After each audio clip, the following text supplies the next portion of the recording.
ညာဘက်မှာတိတ်ဆိတ်နေတဲ့လိုင်းတလဲပေါ်ကိုထင်တယောက်သေးရှောင်နေပါတယ်။အဲ့ဒီအချိန်မှာ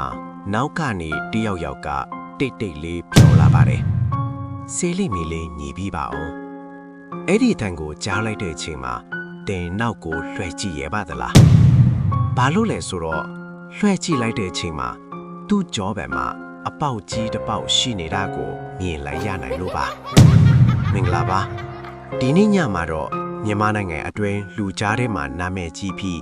နားထောင်ရုံတွေတင်ကြောက်စရာကောင်းတဲ့ဒနာရီလာတရေသုံးမျိုးကြောင့်ကိုဖျော်ပြပေးသွားမှာပါ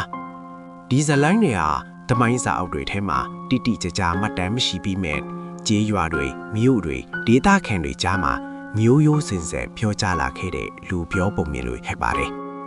တချို့လူတွေကတော့ဒါတွေဟာပုံမြင်ပဲလို့ထင်ကြပါတယ်ဒါပေမဲ့တချို့လူတွေကတော့တကယ်ကိုယ်တိုင်ကြုံခဲ့ဖူးတယ်လို့ပြောကြတာလည်းရှိပါတယ်။ဒါဆိုရင်မြန်မာတနာလီထဲက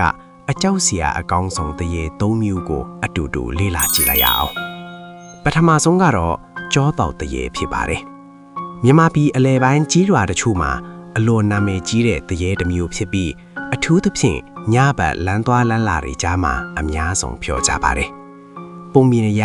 ညဘက်လမ်းပေါ်မှာတိတ်ဆိတ်နေတဲ့အချိန်နောက်ဘက်ကနေအတန်တစ်ခုကြားရတပါတယ်။ဆေးလိမီလေးညီပေးပါအောင်။အဲ့ဒီအတန်ကိုကြားတဲ့သူတွေကပုံမှန်လူတစ်ယောက်လို့ထင်ပြီးနောက်ကိုလွှဲကြည့်တတ်ကြပါတယ်။ဒါပေမဲ့လွှဲကြည့်လိုက်တဲ့အခါမှာတော့သူတို့မြင်လိုက်ရတာကပုံမှန်လူတစ်ယောက်မဟုတ်ပါဘူး။အဲ့ဒီလူရဲ့ကြောဘက်မှာအပေါက်ကြီးတစ်ပေါက်ရှိနေပါတယ်။အဲ့ဒီအပေါက်ထဲကနေသွေးတွေတဖြည်းဖြည်းစီးကြနေတတ်ပါတယ်။ဒေတာခံတွေပြောတာအရသူကဆေးလိမီပဲလိုချင်တာဖြစ်ပါတယ်။မီးပေးလိုက်ရင်တော့ခဏအတွင်းပျောက်ကွယ်သွားတတ်ပါတယ်။ဒါပေမဲ့မီးမပေးဘဲထွက်ပြေးသွားမယ်ဆိုရင်တော့နောက်ကနေလိုက်လံ6လံတယ်လို့ပြောကြပါတယ်။ဒုတိယတစ်မျိုးကတော့ခြေကလိမ်မတရေဖြစ်ပါတယ်။ဒီတရေဟာအထူးသဖြင့်စာတင်ကျောင်းတွေအိတ်ဆောင်တွေအင်တာအနီးမှာတွေ့ရတတ်တယ်လို့ပြောကြပါတယ်။ခြေကလိမ်မဆိုတဲ့နာမည်ရတာကသူမရဲ့ခြေထောက်တွေလိမ်နေတဲ့အတွက်ဖြစ်ပါတယ်။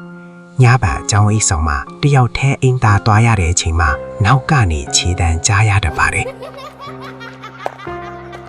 နောက်ကိုလွှဲကြည့်လိုက်တော့ဘာမှမမြင်ရပါဘူး။ဒါပေမဲ့အင်တာထဲဝင်သွားတဲ့အခါမှာတော့မန်းထဲမှာမျက်နှာဖြော့ဖြော့နဲ့စက်မင်းရှိရှိခြေထောက်လိမ်နေတဲ့တရေမတစ်ကောင်ကိုမြင်ရတတ်တယ်လို့ပြောကြပါတယ်။အဲ့ဒီအချိန်မှာတော့ကျောင်းသားတွေအော်ဟစ်ပြီးအပြေးထွက်ကြတာများပါတယ်။နောက်ဆုံးတစ်မျိုးကတော့တပတ်ကြီးဖြစ်ပါတယ်။မြမဒနာရီထဲမှာအကြောက်စရာအကောင်းဆုံးတရေတစ်မျိုးလို့တောင်ပြောကြပါတယ်။သူ့ရဲ့ထူးခြားချက်ကတော့အလွန်ကြီးမားတဲ့နားရွက်တွေဖြစ်ပါတယ်။ပုံမြင်ရသူ့နားရွက်တွေအားအလွန်ကြီးပြီးညအိတ်တဲ့အချိန်မှာနားရွက်တစ်ဖက်ကိုမီးမှာခင်းပြီးနောက်တစ်ဖက်ကိုဆောင်းလို့ခြုံထားတတ်တယ်လို့ပြောကြပါတယ်။အဲ့အမောင်ကလည်းထန်းပင်လောက်ရှည်လျားနေပါတယ်။ဒါပေမဲ့အကြောက်စရာအကောင်းဆုံးကတော့သူဟာဘုံကြီးအယောင်ဆောင်တတ်တာပါ။ညဘက်ဘုံကြီးကျောင်းမှာတယောက်သေးတရားထိုင်နေတဲ့သူတွေဟိုဘုံကြီးပုံစံနဲ့လာတွေးတတ်ပါတယ်။လူတွေကတော့တကယ်ဘုံကြီးလို့ထင်ပြီးမကြောက်ကြပါဘူး။ဒါပေမဲ့တစ်ချိန်ချိန်မှာတော့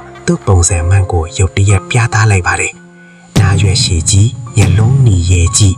အဲ့ဒီအချိန်မှာကြုံတွေ့တဲ့သူတွေအလွန်ကြောက်လန့်သွားတတ်တယ်လို့ဒေတာခန်တွေပြောကြပါတယ်။ဒီနေ့ပြောပြခဲ့တဲ့မြန်မာတနာရီလာတရေ၃မျိုးထဲမှာတင်အကြောက်ဆုံးကဘယ်တရေဖြစ်မလဲ။ကြောပေါက်တရေလားခြေကလိမ်မတရေလားဒါမှမဟုတ်တပည့်ကြီးလား